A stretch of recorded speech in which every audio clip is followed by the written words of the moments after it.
औज़ुबिल्लाहिमिनश्शैतानिर्रजीम बिस्मिल्लाहिर्रहमानिर्रहीम। अस्सलाम वालेकुम dear students, Scope Science Academy के साथ आपको वेलकम करते हैं। डियर स्टूडेंट्स, जैसे हम पिछले क्वेश्चंस सॉल्व करते आए हैं जनरल नॉलेज के, previous public service commission, federal public service commission के क्वेश्चंस जो हैं वो सॉल्व करते हैं। इसी तरह से आज हम आपको बहुत इम्पोर्टेंट जो एफपीएससी पीपीएससी जो क्वेश्चन है उसकी तरफ लेकर चलते हैं। वो यूनाइटेड नेशन ऑर्गेनाइजेशन से रिलेटेड है। अब उसी तरह से आपको बता दें कि क्वेश्चन की स्टेटमेंट को देख के उसके जवाब को रट लेने से हमारा प्रॉब्लम सॉल्व नहीं होता, बल्कि हमें उस क्वेश्चन के बारे में कंप्लीट इन्फॉर्मेशन होनी चाहिए, फिर हम जाके किसी इफेक्टिव रिज़ल्ट तक पहुंच सकते हैं। अब आज का आपका जो क्वेश्चन है that is a United Nation Organization. पहला क्वेश्चन आपके पास ये है, यूनाइटेड नेशन ऑर्गेनाइजेशन असल में है क्या? डियर स्टूडेंट्स, असल में 1945 के अंदर ये ऑर्गेनाइजेशन बनी थी।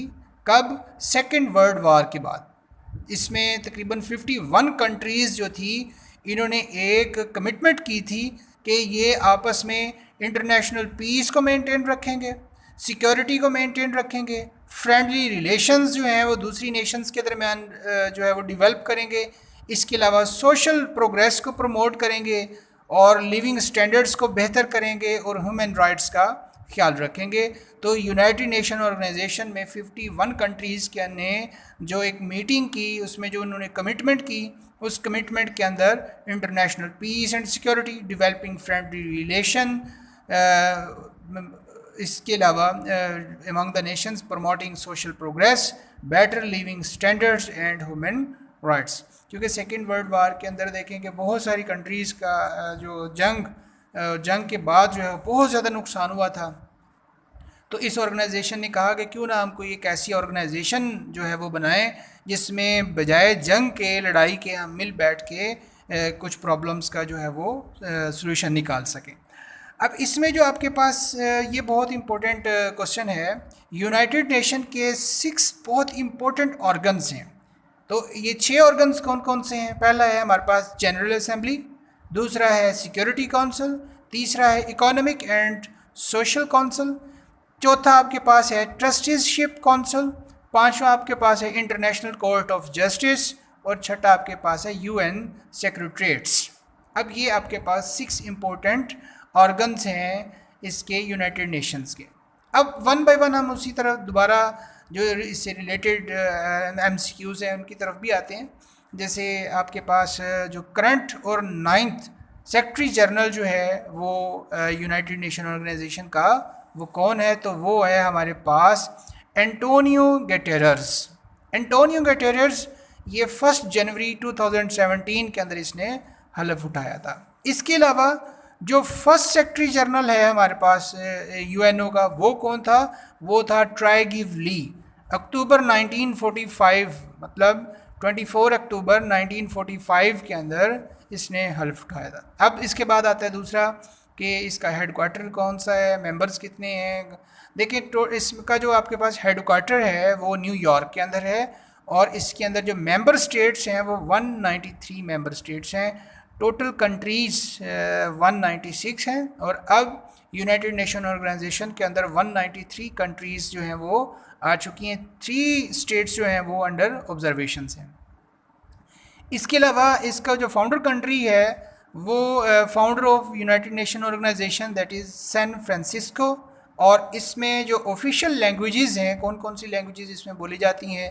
इसमें अरेबिक है, चाइनीज़ है, इंग्लिश है, फ्रेंच है, रशियन है और स्पेनिश है। तो ये वो लैंग्वेजेस हैं जो इस यूएनओ की ऑफिशियल लैंग्वेजेस हैं।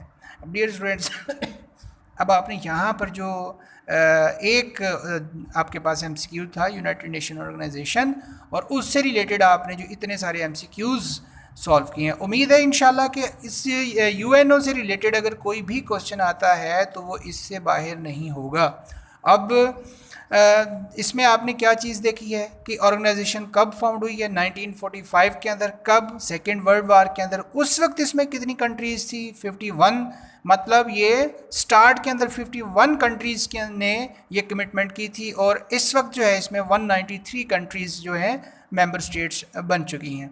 इनका पर्पज़ क्या था यूएनओ बनाने का, उसका पर्पज़ यहाँ पहले भी हमने डिस्कस किया है कि ये international peace and security, developing friend relation among the different nations, promoting social progress, better living standards and human rights. इसके ये 6 बहुत इंपॉर्टेंट ऑर्गन्स हैं, और इसके अलावा ये 9th इस वक्त जो सेक्रेटरी जनरल है यूएनओ का वो 9th सेक्रेटरी जनरल है। और इससे पहले जो फर्स्ट सेक्रेटरी जनरल, जैसे मैंने आपको पहले भी बताया है कि जो इस किस्म की ऑर्गेनाइजेशंस के जो जनरल सेक्रेटरी होते हैं उन या तो फर्स्ट पूछा जाता है या फिर लास्ट पूछा जाता है, या इनमें से कोई कोई ऐसा सेक्रेटरी जनरल जिसने कुछ डिफरेंट किया हो, 2 टर्म्स 2 दफ़ा जो है वो सेक्रेटरी जनरल बना हो, या फर्स्ट वुमेन सेक्रेटरी जनरल हो, तो उससे रिलेटेड ऐसे MCQs भी इसमें आ जाते हैं। हेड क्वार्टर इसका न्यूयॉर्क के अंदर है। और देखें टोटल कंट्रीज़, इसमें एक और चीज़ आपको बता दें कि आपके पास 196 टोटल कंट्रीज़ हैं, उसमें से 193 जो हैं ये यूनाइटेड नेशंस के मेंबर्स कंट्रीज़ हैं। इसमें आपने 2 बातें सीख ली हैं, मेंबर स्टेट्स कितनी हैं और टोटल नंबर ऑफ़ कंट्रीज़ जो हैं वो अर्थ पे कितनी हैं। तो ये डियर स्टूडेंट्स था हमारा आज का क्वेश्चन, जिसमें हमने यूनाइटेड नेशन ऑर्गेनाइजेशन के बारे में पढ़ा। तो आप लोगों से गुजारिश है कि हमारे चैनल को सब्सक्राइब करें और बेल आइकन को टच करें, ताकि जैसे ही हमारा नेक्स्ट जो भी क्वेश्चन हम सॉल्व करते हैं तो उसका नोटिफिकेशन आपको मिलता रहे। बहुत शुक्रिया। अस्सलाम वालेकुम।